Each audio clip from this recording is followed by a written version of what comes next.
is like a yeah, it's like a vitamin infusion. Got it. A vitamin infusion directly into the veins of the body politic. These days, the very nature of history is under attack. Teachers are under attack. Teaching is under attack. And we must defend our political history from those who would distort that history to suit their political gains. I have three parts in my talk today. First thing, we're going to treat this like an old school research paper, and we're going to start off with our statement of the problem. The next part is we'll do our literature review and talk about, defining critical race theory, and then we'll get into the body of it, and we'll look to castrate, and I mean castrate the people that are critical of critical race theory. Let me begin with my conclusion. The push against critical race theory is indeed a push against anti-racist teaching. The critics of CRT want to hide the racial context of American history. Why would they want to do this? This is because these critics are funded by right-wing money. This right-wing money has created foundations that have funded think tanks, that have grafted, like Yakub of old, grafted arguments that are meant to provoke the racial fears of the Republican base voter so that the Republican Party can shore up its electoral support and win elections in the future. The goal there is for them to hold political power so that they can attempt to drive profits back to the people that fund the criticism in the first place. The point is to hold political power. The goal is to drive profits, and the voters are the pawns. The Republican base voter is being pushed around the chessboard by well-funded conservative interest groups, and the very nature of education in America is at stake. Yet this is a game that we do not have to play, and this is pressure we do not have to bow to. In 2019, critical race theory is the stuff of graduate school. Critical race theory is something that colleges and universities held as electives for specialized study, and it was not a concern at all in general culture, certainly not taught in K through 12, and definitely not a concern of conservative interest groups. Yet, from zero in 2019 to as of right now, 42 out of the 50 states have introduced and passed over 170 laws critical of critical race theory with the effort of banning the teaching of it. That makes us ask the question, what has happened in the span of 2 short years, three, to make this a national focus point? The honest answer has to be threefold in nature. Number one, Nicole Hannah Jones, her 1619 project won a Pulitzer Prize in 2020 by centering slavery in the story of America. Some people didn't like that. Number two, the George Floyd anti-racist protests that swept across the country in the spring of 2020. These protests focused considerable attention on removing Confederate statues across the country, and this in turn focused attention on how history is understood, and some people didn't like what was coming up. And third, Donald Trump and all that he represents was narrowly but clearly defeated at the polls in November 2020. Their goal is to make sure that this does not happen again. Yes, it is possible for people to be honest and sincere as they object to a piece of political and educational policy. But what is also true is that mendacity, outright lies, political skullduggery, and the hidden hand of corporate finance are important elements of political conflict. We have to acknowledge that there is a serious problem in today's society, and we have to confront it so that we do not become an accessory to it. Not Halloween of 2020, of 1920, but the Halloween of 2 weeks ago. This student in Chicago's South Side, right, dressed up like a German soldier and goose stepped across the stage. Not last century, but last week. You all saw it. This drunk student cursed a Black student using her race and her gender. And the donations to this white student's GoFundMe page is still growing. This teacher, last year, danced around this class mocking a Native American chant.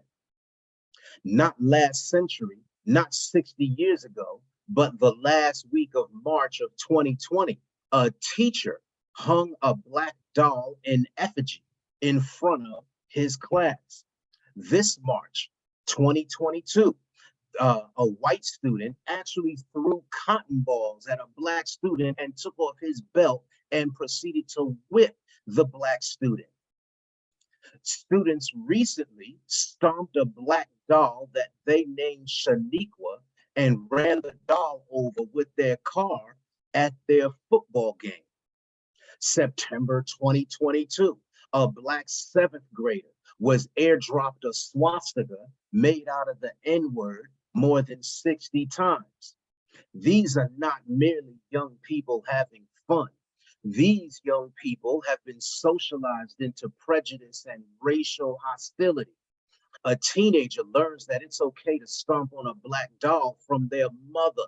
Their father teaches them. Their community sanctions that behavior. So you can't look to that mother, that father, nor that community to solve it. The school has to play a role in solving for this. Some of these students educated in these communities, unfortunately, will grow up to be police officers after high school. And there is a continued epidemic of police violence. So clearly, there is need for an anti-racist education. Over a 3-month time period, Fox News mentioned critical race theory over 1,900 times. There is thus plainly evident a campaign against anti-racist education. Well, then that leads us to think campaigns don't fly out of the sky like the mythical stork delivering babies. Campaigns are funded. We should be able to find out where the funding is coming from. And one more time, as of right now, 42 states have introduced or passed over 170 bills critical of critical race theory. This means that the campaign is having success into shifting their agenda into law. Well, what really is their agenda? In blunt terms, the end goal here is to take public funding for public schools and divert it towards public funding for Christian schools. The goal here is to push a Christian nationalist agenda around the country. Abortion access already denied by religious extremists on the Supreme Court. Marriage equality, overturn it. Same-sex marriage and contraceptive care, they want to deny it. Social Security, Medicare, Medicaid, they want to cancel it. The daggone Capitol building, they raided it.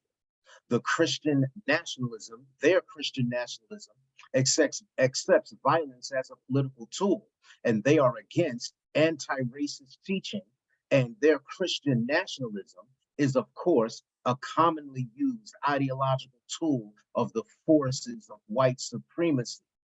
They argue that anti-racist teaching is itself some form of discrimination. They want to fine teachers and make teachers wear body cameras like the police. These same groups want to ban teaching about Reverend Dr. Martin Luther King Jr. They want to ban Michelle Obama's books. They want to ban Toni Morrison books. They want to ban hundreds of books. These people are actually burning books at their churches. They have set up snitch lines to report on teachers.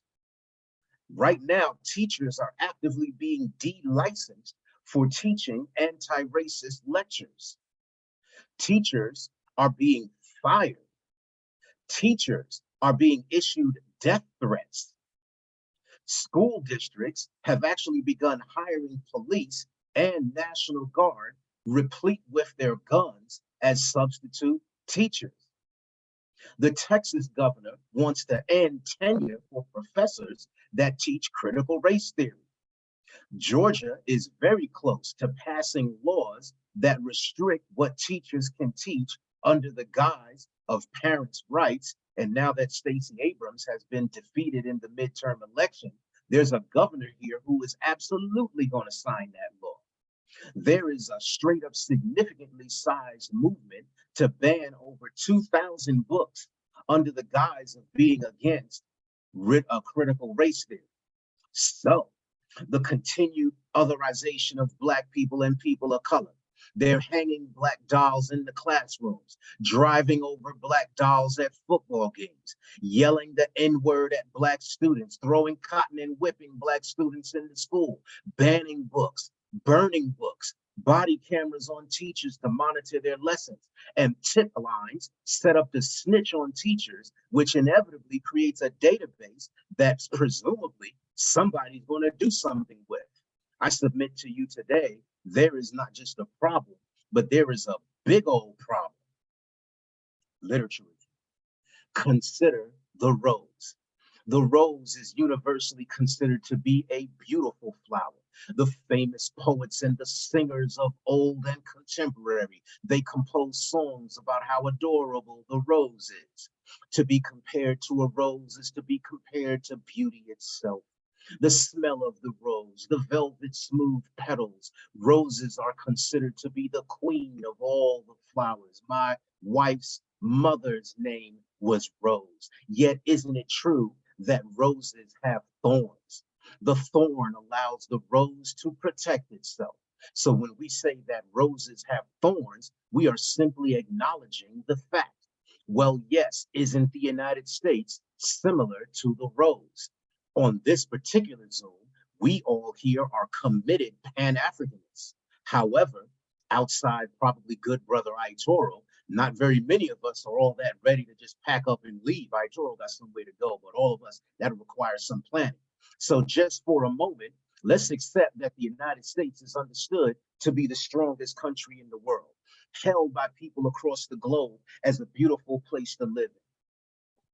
Supposedly. This is a country, the United States is, with a historic trajectory where slavery and colonization has allowed this country to develop as the cultural center of the world, the engine that drives global capitalism, and a military that polices the world, guaranteeing the existence of entire countries like Israel and South Korea and Taiwan, and like now the Ukraine. Yet, like the rose, to really appreciate the United States, you have to acknowledge the thorns. And this is what critical race theory does. It says, yo, there are thorny issues, thorny events in American history. There are thorny ideologies, namely white supremacy, in this, yes, rose of a country.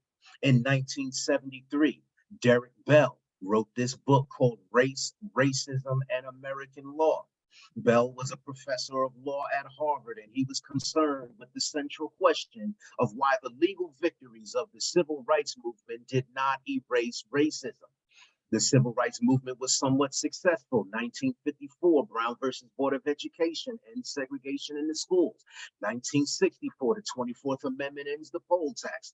1964, again, the Civil Rights Act looked to punish discrimination. The Voting Rights Act of 1965, without its teeth, but it looked to make voter discrimination illegal. The Fair Housing Act, again, gumming its way forward, of 1968, looked to make housing discrimination illegal. All these legal changes indeed changed the face of the nation, and it made the rose even more beautiful, but at the same time, the thorns are still there. So Derek Bell is asking the question, why didn't Brown versus Board of Education end racism? Why does not legal change erase the injustices set about by segregation? This is what critical race theory sets out to answer. Another foundational work of critical race theory is the book that Kimberly Crenshaw compiled in 1996. Kimberly Crenshaw here is a professor of law, UCLA and Columbia, and this edited book, Critical Race Theory, she's looking at how criminal justice and housing and education, how these are impacted by, yes, the thorny issues of racism and classism and sexism. From Kimberly Crenshaw, we have the notion of intersectionality as one studies institutional racism. So let's talk for a brief moment about the core issues of critical race theory. The core idea here is that race need not be the essential element that defines the differences between people, but it is certainly used this way. Critical race theory holds that race is merely a social construct, and as such, it is conditioned by the needs and the interests of the people who have the power to establish that construct in the first place. Critical race theory advances that racism is not merely the product of individual bias, nor of personal prejudices, but instead that race and racism is deeply embedded into the legal system, built into the institutions that define American life. And we need to acknowledge that this is the case to make this country a better place to live in. There are three major propositions of critical race theory. First, there is the assertion that racism is an ordinary, constant feature of the development of this country. The holding here is that racism is unfortunately ordinary. It is not aberrational, and its effects are also psychological in nature. Critical race theory acknowledges that slavery as an economic system had a psychological effect on both the slaver and the enslaved. Critical race theory reminds us that slavery begins in 1526 in North America, is institutionalized in 1619, and is firmly politically entrenched in the economic and social structures of this country well before the Declaration of Independence in 1776. Number two, critical race theory reminds that people are complex. Societies are collections of people, and thus societies are even more complex. You are not, Crenshaw tells us, you are not your race only, your economic class only, your gender only. No, instead, you are your race, your class, and your gender simultaneously.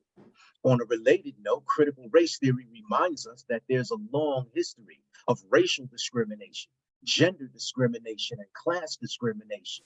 So critical race theory holds that there is an intersectional nature of to how multiple identities converge in singular individuals, and how societies have histories of such discrimination that impact the multiple identities of these individuals. This is such a natural thought that even the people who oppose anti-racist teaching cannot help but be intersectional themselves. You know, to prepare for this, I watched video of parents at school boards opposing critical race theory, and through their exasperated Karen looking tears, they would say, I'm not a racist because I'm white. I'm not only white, I'm a mom. I know my wife loves that. I'm a mom. I'm a business owner. I'm a proud American. So if you can be a mom and a business owner and a proud American, then you are using intersectionality. And if you can use it to support yourself, then why can't someone else use that very same intersectionality to look at the intersection of race and class and gender and how it impacts society? Number three, because societies have histories of discrimination, and because human beings are complex communal beings that are socialized into their adult personalities, then third, people have internalized the various social constructs that have impacted them. People cannot help but be the reflection of the impacts of society. And these same people construct laws, maintain systems, and support institutions that reflect the discrimination that lives inside them. That's why critical race theory asserts that the racism present in American history is also present in the laws of the place, the institutions of the country, and deep down into the hearts of some of the people that make up this country itself. We have thus went over the core issues of critical race theory. Now, let's pull out our theoretical knife, as Amilcar Cabral would have us do, Brother Baton. Let's use that weapon of theory, and let's castrate the arguments that are used by critics. And I say castrate on purpose because we don't want these people to reproduce their arguments inside our mind. So what I've done is I've gone ahead and took the hit for you, and I've listened to videos, and I've been reading op-eds, and I've been hanging out on places like the Washington Examiner and the Manhattan Institute. And so I feel I'm probably on sound footing to assert that there are about 5 strings of the argument that the anti-critical race theory side poses. On one hand, these critics say that critical race theory teaches Black people to be victims that hate America. So the critics at the Manhattan Institute and Prager University, they would have you believe that they are arguing for and actually care about Black communities taking power unto themselves. This is untrue. In fact, critical race theory pushes you to read with your critical eye open to accept the rose and the thorn so you can understand the full nature of the flower. Number two. On the other hand, the critics of critical race theory say it is racist because it teaches white people and white children to hate themselves. In fact, critical race theory does not teach Black people to hate whites, and it definitely doesn't teach white people to hate themselves as if to say that they're racist merely because they're white. Critical race theory studies white people. It studies John Brown. It reads Tim Wise and it votes for Joe Biden. The critics of critical race theory will call themselves Christian, but will forget the central teaching that one can hate the sin and not necessarily the sinner. Critical race theory teaches the truth of institutions is not skin shame, but disproportionalities of power. Number three. Another face of the criticism of critical race theory is to say that poverty and discrimination are not institutional, but they are instead caused by personal failures. Critical race theory says no to this, and it points out that the legal structures of housing, employment, education, the tax based and school funding ratios, and others, how these things have been impacted by institutional racism. A fourth face of the criticism of critical race theory is to call it identity politics without evidence. This is untrue. Critical race theory is all about the evidence and none about the white guilt. Any white guilt that's present should be handled in therapy, not by taking Toni Morrison's books out of the library. Critical race theory looks at the institutional legacy of slavery and segregation, and it tells its readers of all ethnicities that you need not be a captive of your past, whatever your positionality in that past. And lastly, the critics of critical race theory say that it is Marxist, and then acts as if a Marxist analysis is by definition a bad thing. Well, it is correct to say that critical race theory does not hold Marx as the boogeyman, but critical race theory also disagrees with lumping people into racial categories as the Marxist does with class-based categories. The point here, critical race theory's point, is the focus on institutions. So while yes, conflict theory is at the heart of the ideational substructure, no, critical race theory is actually a child of capitalist development. The people that write critical race theory books, they make good money and they give none of it to the development of a proletarian workers' party. Like true capitalists, the critical race theorists and these book writers, they pocket the money that they make and they invest it in their mutual fund portfolios like everyone else.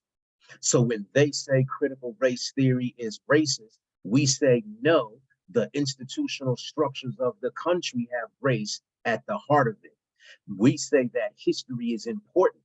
When they are in their school board meetings crying about how anti-racist teaching produces guilt in their children, we need to be right there in those school board meetings pushing back. When they say our country is being stolen, we say no, in fact, the country is being shared for the first time ever.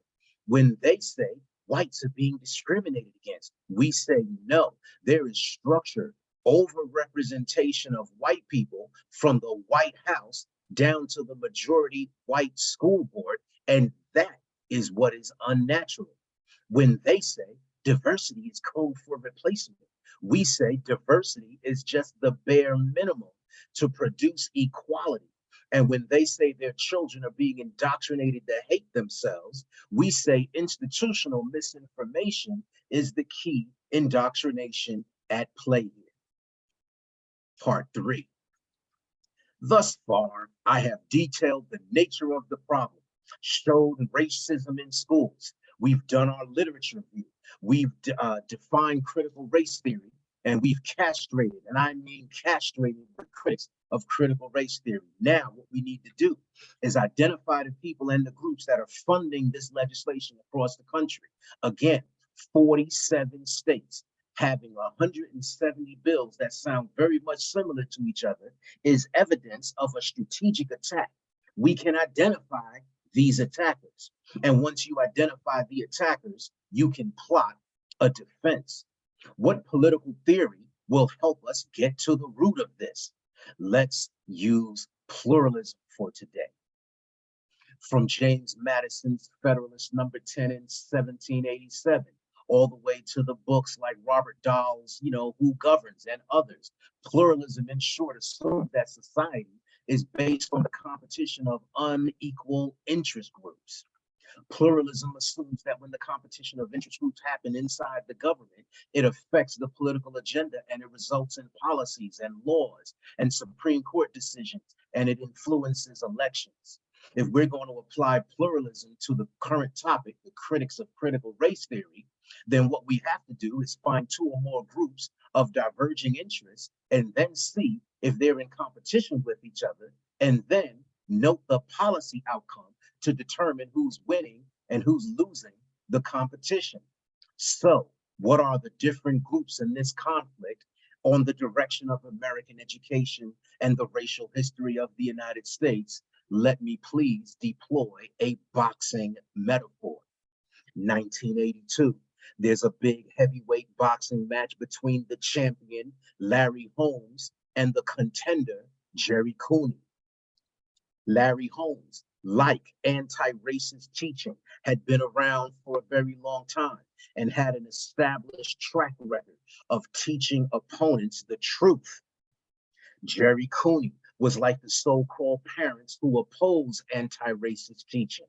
Jerry Cooney himself may have been an honest broker trying to make the best of his career, like the parent groups we see crying about how Toni Morrison is giving their son nightmares. But remember this, the narrative of the fight and Jerry Cooney himself was being controlled by his managers, Rappaport and Jones. Jerry Cooney was bluntly being manipulated so that this was more than just a fight between boxers. This was a fight between the races, as ticket buyers wanted the great white hope to defeat a longtime Black champion. So, our theory is pluralism. Our metaphor is a boxing match.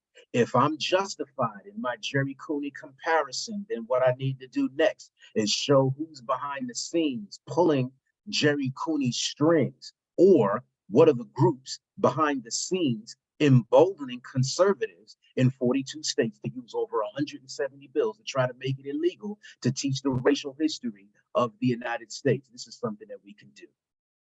Let me bring to your attention some investigative reporting done by a few groups, right?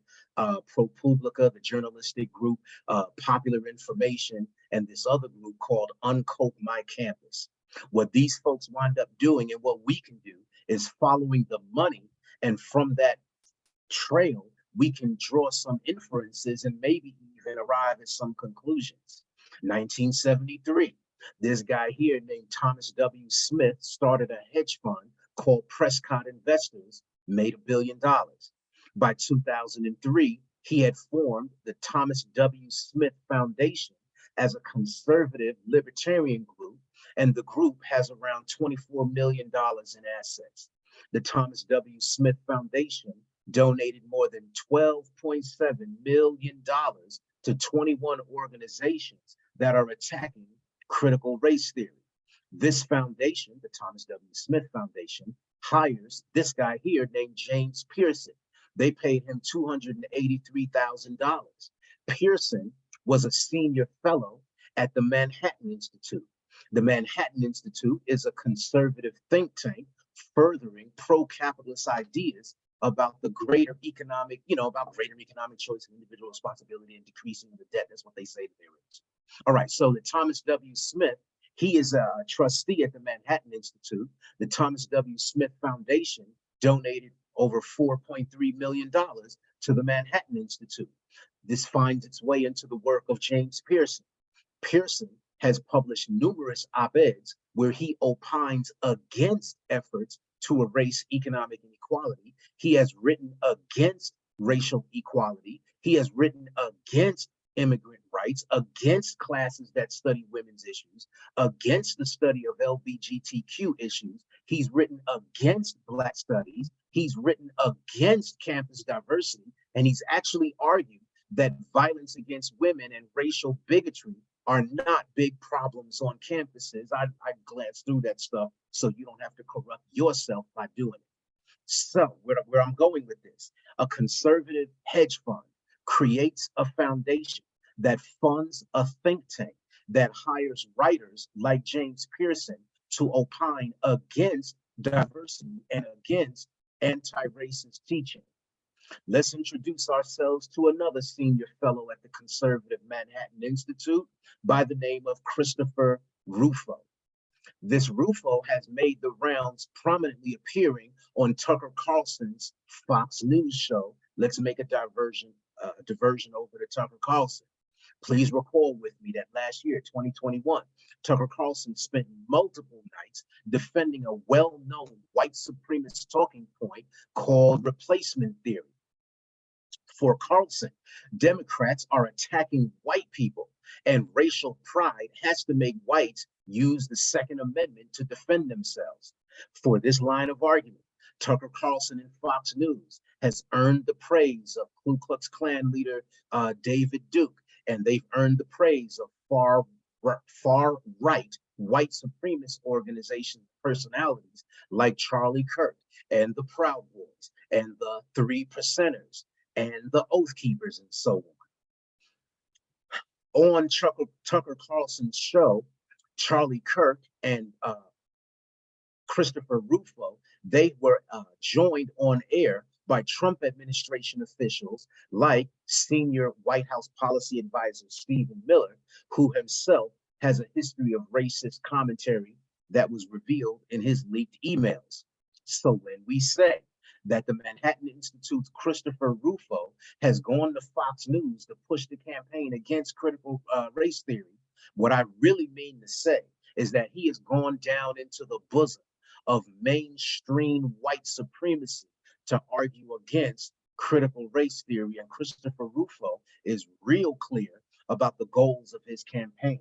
Read his tweets. He talks about freezing the brand of critical race theory, driving up negative perceptions. When somebody hears critical race theory, he hopes to have recodified it to annex a range of cultural constructions that are unpopular with his brand of Americans. Christopher Rufo here is quite clear, talking about he wants parents to have the right to know what's being taught their children, and that's being used as what he calls an irrefutable moral argument, which is ultimately just lining up opposition to anti-racist teaching. So this is what we're saying.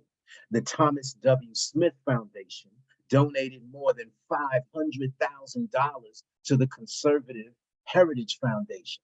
The Heritage Foundation creates resources and crafts model legislation for states to reject critical race theory.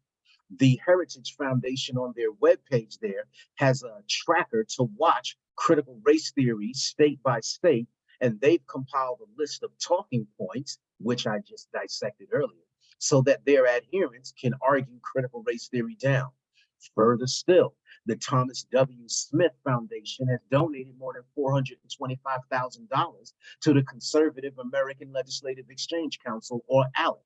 And ALEC hosts webinars with the Heritage Foundation, arguing that critical race theory is itself racist. This is the pattern we need to acknowledge. There are multiple conservative billionaires like Charles Koch, like Robert and Rebecca Mercer, like the DeVos family. And these billionaires contribute money to donor advised funds. One of them is called Donors Trust. Here, their identities are mostly shielded from the public, and this Donors Trust contributes money to multiple groups, from the National Review to Turning Point USA to Judicial Watch to the Federalist Society to Prager University, and so on. And all of those groups are arguing that critical race theory is itself racist. And in addition, what I'm showing you here is that Donors Trust has given significant funding to white supremacist and white nationalist groups. For the past 40 years or so, the Koch brothers have created a network of foundations to push hundreds of millions of dollars into their favorite conservative and libertarian causes like deregulation and the conservative judiciary and their supposed concern with small government and deficit reduction. The Charles W. The Charles Koch Foundation, for example, put $310,000 into the Wisconsin Institute for Liberty and Law. They also put $75,000 into this conservative think tank called the State Policy Network. Charles Koch, the billionaire, started this group to assist his philanthropy called the Stand Together Foundation. And Stand Together, along with related groups, have pushed $2.7 million into the American Legislative Exchange Council.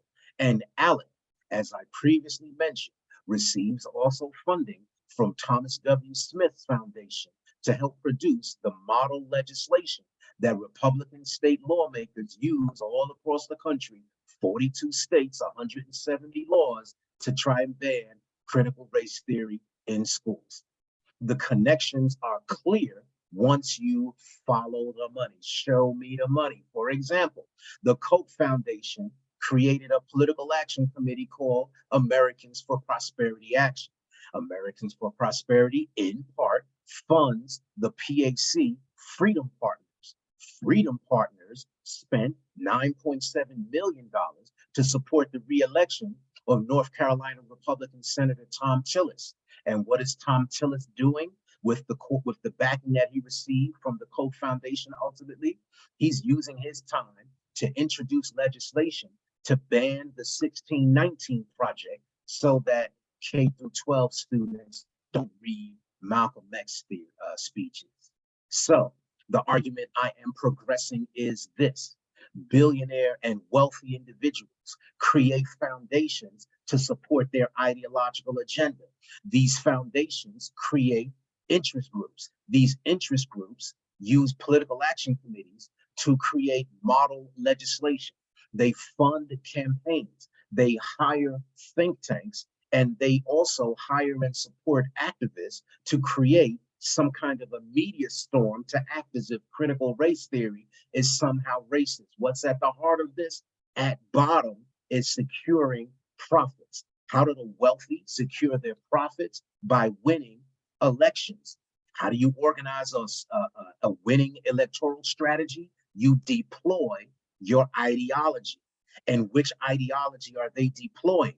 A libertarian influenced conservatism that is hostile to anti-racist teaching, while at the same time friendly to white nationalism under the euphemism, the dog whistle, the hidden term, Christian nationalism. Now, almost done. I'm looking at the time, almost done. Now let's focus more on the why. Remember, my argument for you here is that pluralism says that the government is responsive to the competition of groups, and the winners of this conflict, they get what they want reflected in governmental policy. So why do these groups want American schools to not teach the racial history of the country?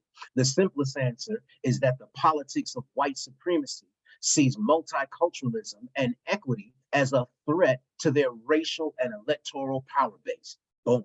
This politics uses white grievance and has proven that it can inspire conservatives to energetically vote Republican.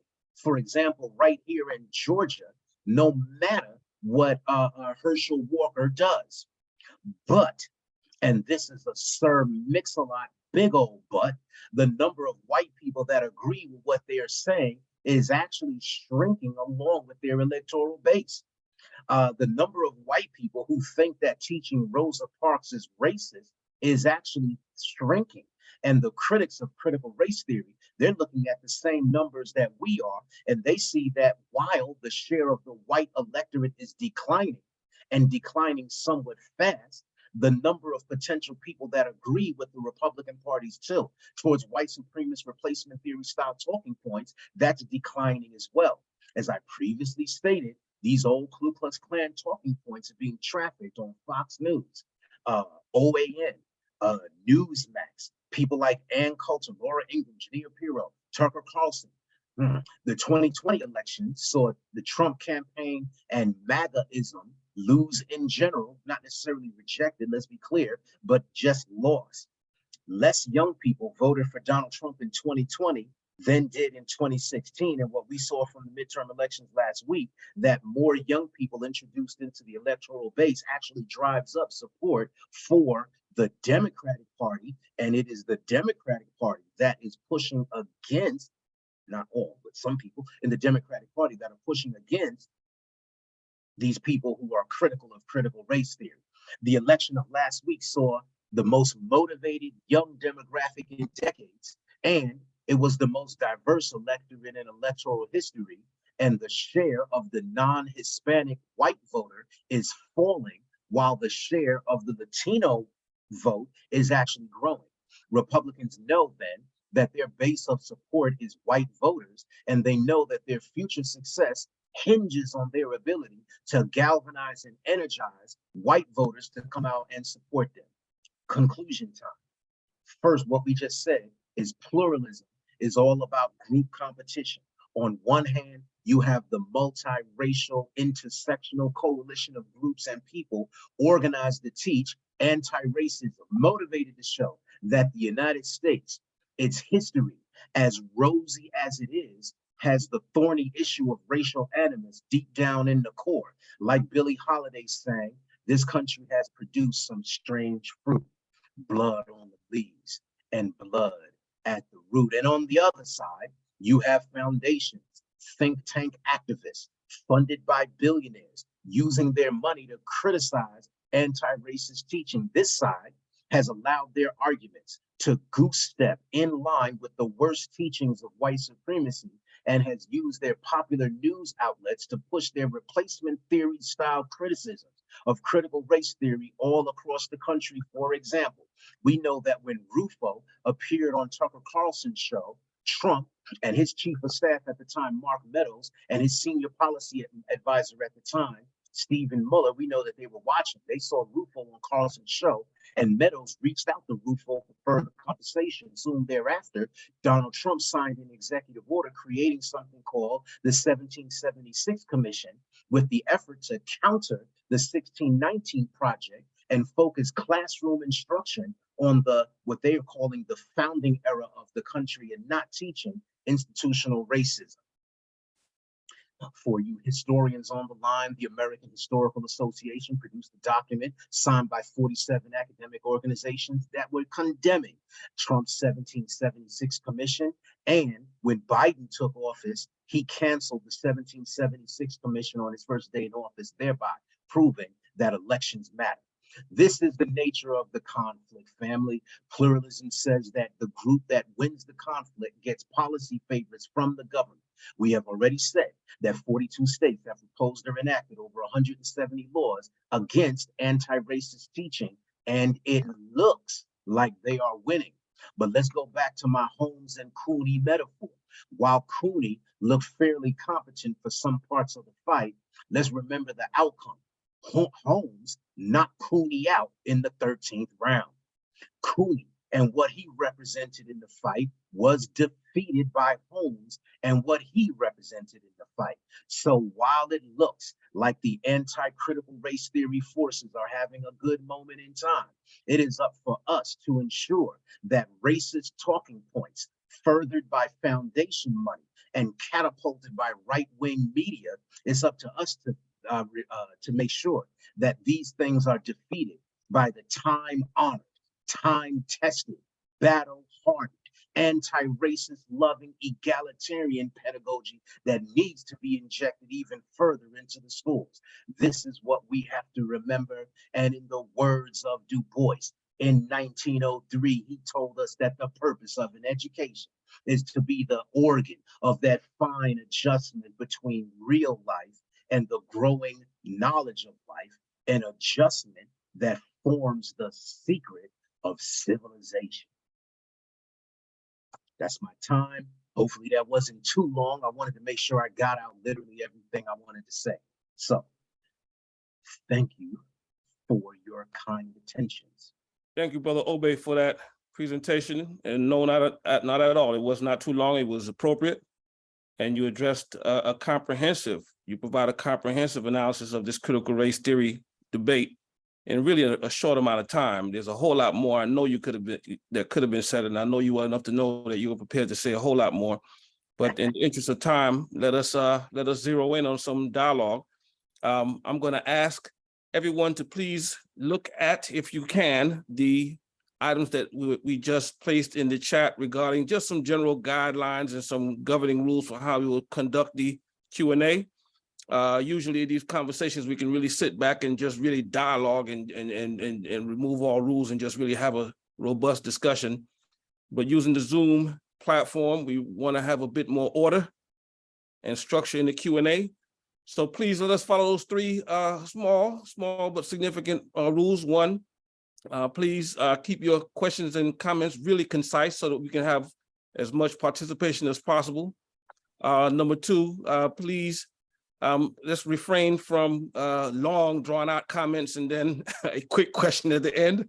And then lastly, please allow me, with all due respect, to interrupt you and go straight to our guest, Dr. Jones, to respond to what we hear you asking. Actually, I forgot one other one. Let us also use the command in Zoom, which allows you to raise your hands using the reaction link. That way we can see who is next in line, and so that we can be fair in distributing the Q&A. I am Bitan Komet. I have the honor of conducting the Q&A, and since I got the mic, I would like to take the opportunity to raise the first question, if that's okay with you, Dr. Jones. Yes, sir. I appreciate it. I appreciate that you're using Cabral in this context, because we could have easily, and the conversation usually occurs without citing our important theorists who provided something else for us in the past to make sense of what's going on in the current period. Right. And Cabral, as you mentioned, Amilcar Cabral, the leader of the revolutionary struggle in Guinea-Bissau in the 1950s, 60s, and was assassinated in the early 1970s. He made the observation that any national liberation struggle, in other words, any struggle by a nation of people to liberate themselves must include within it a cultural component, right? And he argued this because culture is in many ways woven into the historical and social fabric of the people. And so therefore it had to be a part of the revolutionary struggle. You also mentioned in your comments the internalizing effect of racism through the lens of critical race theory, right? That it's not just a phenomenon that just exists. It exists in the fabric of the society, a society that's in many ways overwhelmed with white supremacism, right? So if indeed Cabral is right, and I think he is, and the landscape against which one struggles against the critics of critical race theory is as such, then what is going to be the cultural component of a struggle against critical race theory? How do we understand how culture comes into our struggle with this particular type of issue in this particular point in history? Yeah, no, absolutely. We believe, right? We a group of Pan-Africanists on this line, so we can go straight to the heart of the matter. We tend to believe that words are merely symbols that help you define your reality. So if you take command over the words that you use, then what you wind up doing is taking command over the very nature of your reality. And if you control your reality, then you can change it. So where do these words come from, right? We all, most of us are parents with young people in the household, right? And what the young folks are who we need to depend on to help change the very nature of the culture that we have, right? And so what are the young folks doing? They're listening to, various strings of music. If Amilcar Cabral is correct, and we are going to agree that he is, then we wind up fighting the internal contradictions that live down inside our soul by heartening ourselves, by you feeding ourselves cultural product that actually builds us up. It is just so unfortunate that daggone once a month, one of our young brother rappers and sister rappers are out there getting shot down in the street. Amilcar Cabral told us, I'm getting on to it, right? Amilcar Cabral told us that no matter how hot the water from your well, it is not gonna cook your rice. So in order for you to change your mindset, you have to really investigate and do something on purpose in order to change that mindset. And the culture that surrounds popular music and popular movies, that has to be important. And then let me plug, because we're on the moment, right? Kemet is getting ready to have a discussion about the movie Black Panther, Wakanda Forever, right? Wakanda Forever. And we're going to engage in that conversation about the cultural artifacts and how we change our mind. Hopefully that was a good answer. Wonderful answer. Wonderful answer. Okay. Let us open it up for the Q&A. I see that we have Brother Johnny Kazi with a question. Baba Kazi, please. Yeah, thank you very much, Baba Obe. This is coming from a place of frustration, and so please bear with me. Yes, sir. Our answer to Republican conservatism is the Democratic Party. And for the last 20 plus years, since Jesse Jackson, the the Democratic Party have been selling Black people short. I understand short term, we need to continue with the, with the Democratic Party. But what do we do long term? A third party, voting in blocks. So yeah, that's my question. My question is, what can we do besides being, excuse my language, suckers to the Democratic Party? What can we do as African people not to get punked by the Democratic Party? I like the way you said that, good brother Kazi. That's exactly the case, right? Malcolm X, ballot or the bullet speech. He said, you are being a political chump when you throw all your support to one political party, and then that political party takes its time before it gives services to you. From Malcolm X, what I do in that class, right, Brother Baton, right, Black Political Experience, we put that T. Thomas Fortune on him, right? And 100 years earlier, T. Thomas Fortune is telling us that you cannot be wedded to the political party without chasing your agenda. Your agenda has to be the main thing that you're focused with. The generation of whatever you believe to be the Black political agenda, where you proceed from your political rationality. Political rationality means you know what's in your best interest, and then you act politically or vote in line with that best interest. Now, that could mean that we form third party politics, we support third party candidates, we put pressure on both the major political parties to do the things that we want. However, at the same time, we have to acknowledge that this is a two-party political system, and the Republican Party have thrown themselves head over heels into the politics of white supremacy, replacement theory, and the whole 9 yards. So because Black people are part of the system, we can't escape participating in elections. If Black people don't participate, the Republicans control the House. The Republicans would have controlled the Senate this past midterm. And what was the first thing on their agenda? Taking Medicare, Medicaid, and Social Security out of the hands of our elders, right? We know that's what they wanted to do. Kevin McCarthy, these folks literally put out position papers saying this is what they wanted to do. So, we have to be consistent about our concern for our Black political agenda, while we do wind up supporting the Democratic Party, putting our people inside the political party to proceed from that agenda. Before we go to the next question, I want to build on a bit of what Brother Kazi was getting at there, and I appreciate your response. You made me think about, and you mentioned it, I think you mentioned the title, white nationalism, right? And I'm thinking about Ronald Walter's book, White Nationalism. And he, as you did, he mapped out the institutionalization of this white supremacism, right? And how it's connected through various links and institutions. And I thought that one of the strengths of your presentation was that you did the same thing very effectively and brought it up to date.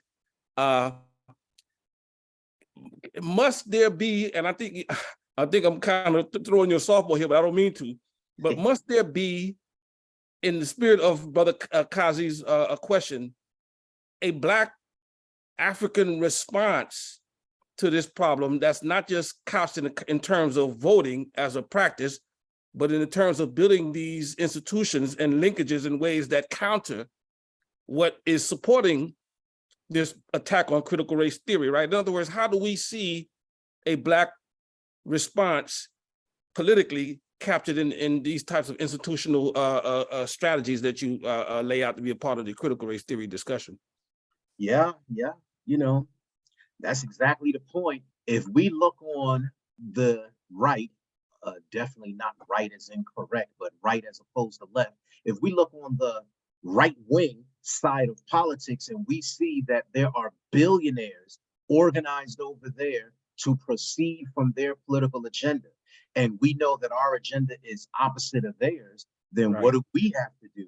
We have to move the billionaires that we have in our community in order to support our agenda. That we kind of take that, what's a good word for it? It is plainly evident. It is true without question. It is 100,000% true that we must proceed from our own political agenda, right? We have to generate a political agenda, a set of things that we as Black folks put our head together and say, this is what we think, this is what we need to do.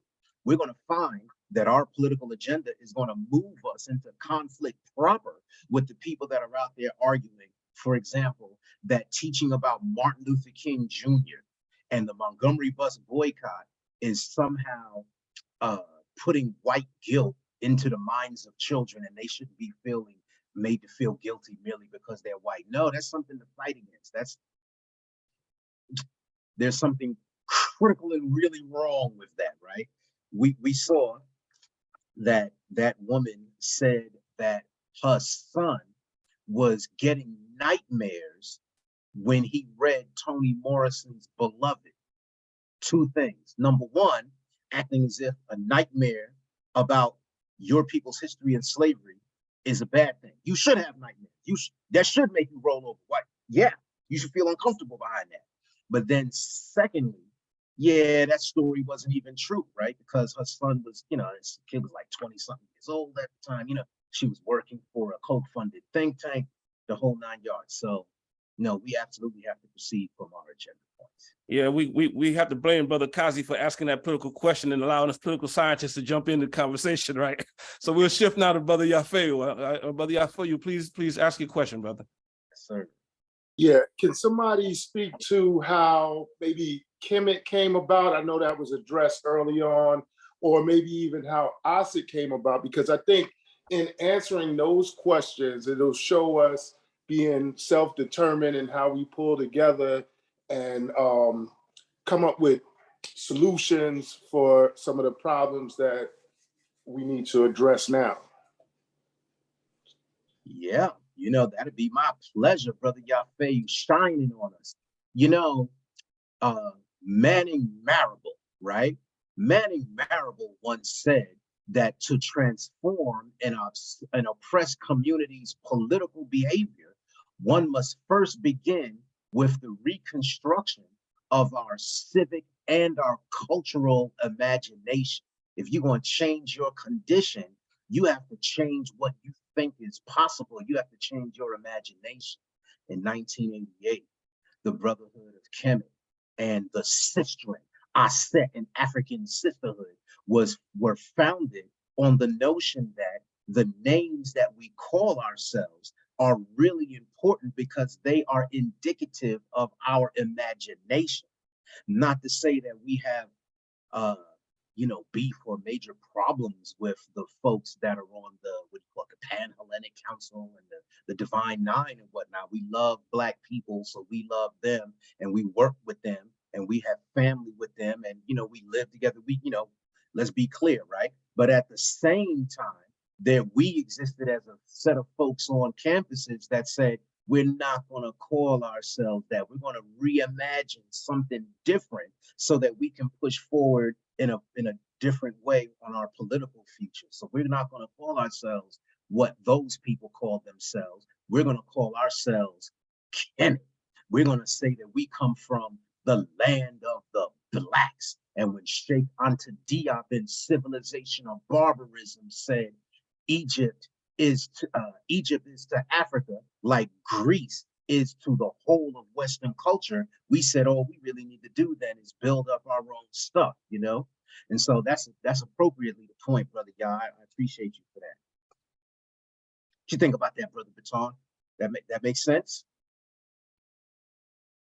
Makes clear sense.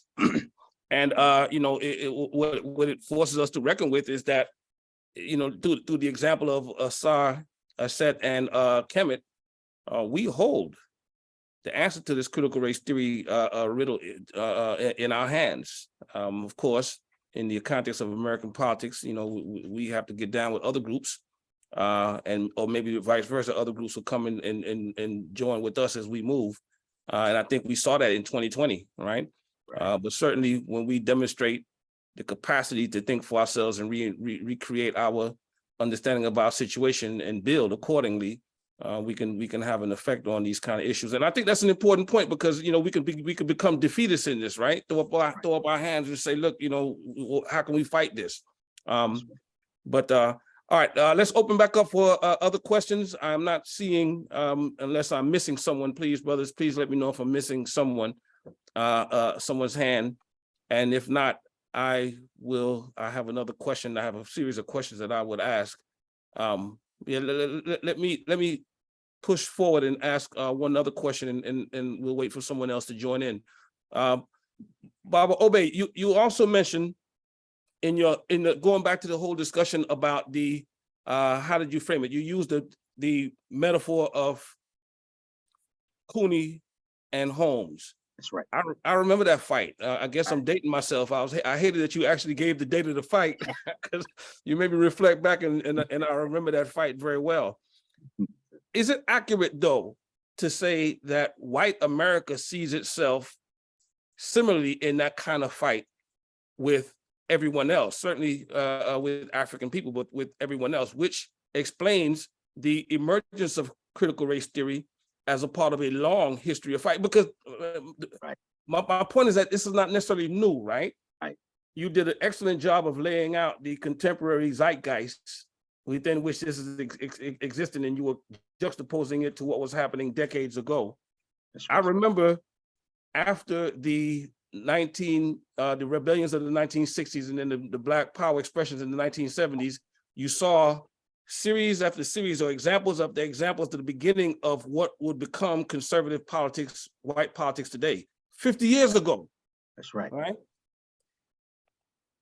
In terms of how white America, and particularly the MAGA folks, see themselves fighting against the dwindling population growth that they're having, the shrinking of their base, the replacement of their brethren and sisters, or however they frame it. Right. How do we make sense of this critical race theory as a part of something larger that has deep historical roots, that's not necessarily something that's unfolding as we're speaking right now? Yeah, you know, yeah, I like the metaphor of that boxing match, because it showed, see, you have, just like Amilcar Cabral told us, man, you know, me and you, we love that piece of work, man. That's one of the things that made grad school real important, right? And so the whole notion of peeling back what's on the surface to get to understand a thing by breaking down its constituent parts. When you find that those constituent parts are troubled by internal contradictions, then the goal is to reconcile those contradictions and chart a way forward. These people who are critical of critical race theory are plainly being manipulated, used, played out, trumped off by people on their side who are looking to use them for economic effect, right? The whole reason that these folks are doing things like states' rights and being against daggone Martin Luther King and Rosa Parks, against Rosa Parks, right? The only reason they're doing this is so that they can win elections. What's the purpose of winning elections? They want to win elections so that they can make sure that the power base, so that the laws of the country allow them to, for example, continue fracking, destroying the atmosphere, making their money, or pushing things that they call so-called clean coal. That's the whole notion. So what we have to do then is continue to pull back the onion, or to even use a more tougher metaphor, because I see young Yafeus on the line. What's up, young man? Glad to see you. For young Yafeu, what we wind up needing to do, right, is pull back the curtain on them people and reveal to our side that the emperor has no clothes on. Your argument, this whole argument, is skullduggery. Then once you acknowledge that this whole thing is wrong, then that's a step towards organizing ourselves to go ahead and fight it. You have to push against this type of thing, right? So Jerry Cooney was being, one of the brothers in the Brotherhood knows Jerry Cooney, right? So I'm not calling Jerry Cooney a racist. What I'm looking to say is that Jerry Cooney was manipulated by his managers who were playing with race in order to sell the fight. I don't accept necessarily that Rappaport and Jones were selling that fight because they were flat out racist. I mean, that could be true. I don't know them, but that's not what I'm arguing. What I would argue, right, is that they were using race as a touch point, as a catalyst, as something to aggravate people so that they would go ahead and buy tickets in the fight, and thereby put money in the hands of Rappaport and Jones. That's what I see these folks are doing, right? Creating think tanks and funding their networks and putting people like Rufo and Pearson up there in order to just push people to vote Republican so that they can keep power transferred in their hands. We can defeat that. That's not something that has to win. We defeat that by organizing ourselves, being clear ourselves. And plus the tradition of the Great White Hope doesn't hurt, right? That's right. That's right. Whatever they need. Whatever, especially in boxing. Okay, right. We have a couple points in the chat. I want to read a question and then an adjoinder to that question and ask you to respond. Sister Nkika asks, you pointed out that multiple right-wing foundations and groups have unified, quote, talking points, unquote, for their constituents. Are there so-called talking points for leftist groups or people in support of critical race theory? And I guess in addition to that, you can add this in your thought in response to that question, Brother Aize suggests it seems like their talking points are blatantly and intentionally false, right? So how would you respond to those two items? Lovingly, let me respond to Nkeka Ase, that's the wife. So lovingly, right? Yeah, you know, part of our thing, right, is once we acknowledge the game that's being played, then we are simultaneously going to acknowledge that we have more strength in the argument than they do, right?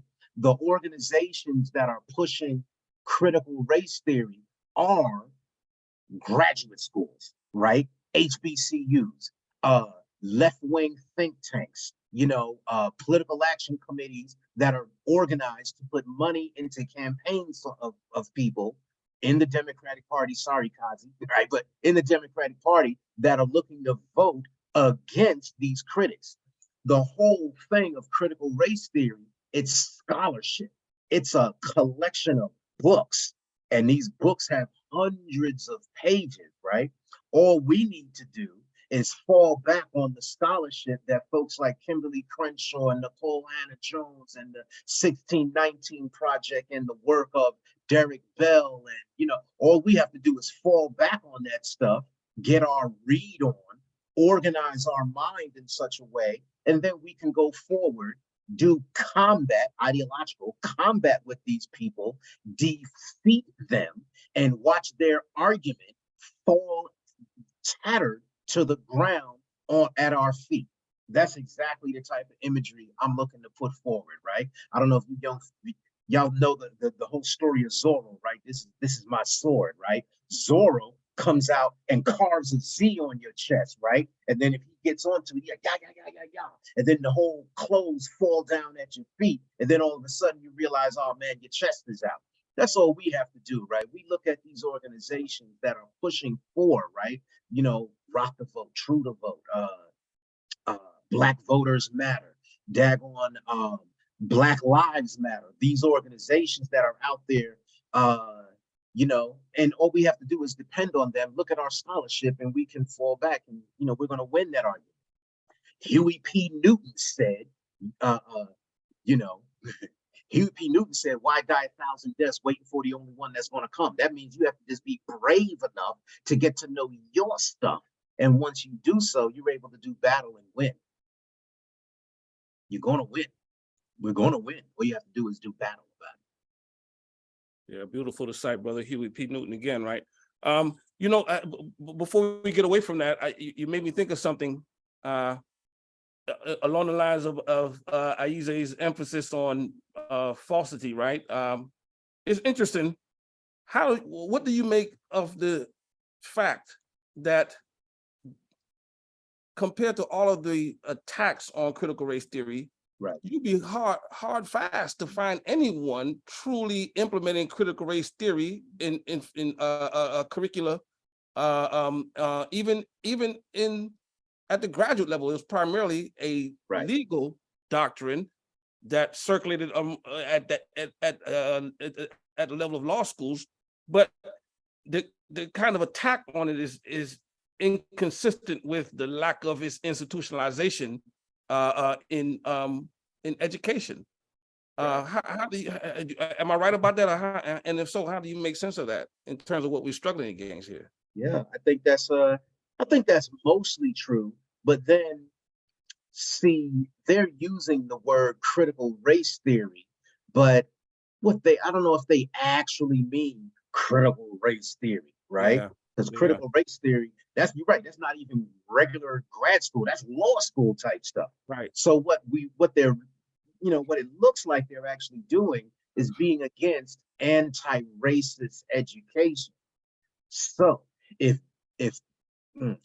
we acknowledge that they're not really talking about critical race theory and they're actually talking about anti-racist education, then yes, it is true, especially after the George Floyd popular revolt in multiple cities across the country and even across the world, a revolt that happened in the spring of 2020. We do see DE&I organizations, offices pop up in organizations. We see American corporations. We see, you know, people being concerned and watching, at least some people, trying to watch their words and whatnot. We do see a concern with being anti-racist, and their side has a problem with that. And then the financiers of the Republican Party know that they can manipulate that, just as they did with the Southern strategy, all the way dealing back to the 1950s and the John Birch Society, the whole 9 yards. They can use that fear and push forward electoral victories for themselves. How else do we reconcile the notion that Herschel Walker did so well in the election last week by being so much of a rank hypocrite, right? That he got millions of people to vote for him when he is in fact the worst caricature of a Black man. One more time, that people voted for Herschel, conservatives voted for Herschel Walker when he is everything about Black men that they say they hate. Black men don't take care of their families. Herschel Walker ain't taking care of his family. Black men out there having babies outside of wedlock. Herschel Walker is having babies outside of wedlock. The whole 9 yards. Black men are stupid. Herschel Walker is demonstrably stupid.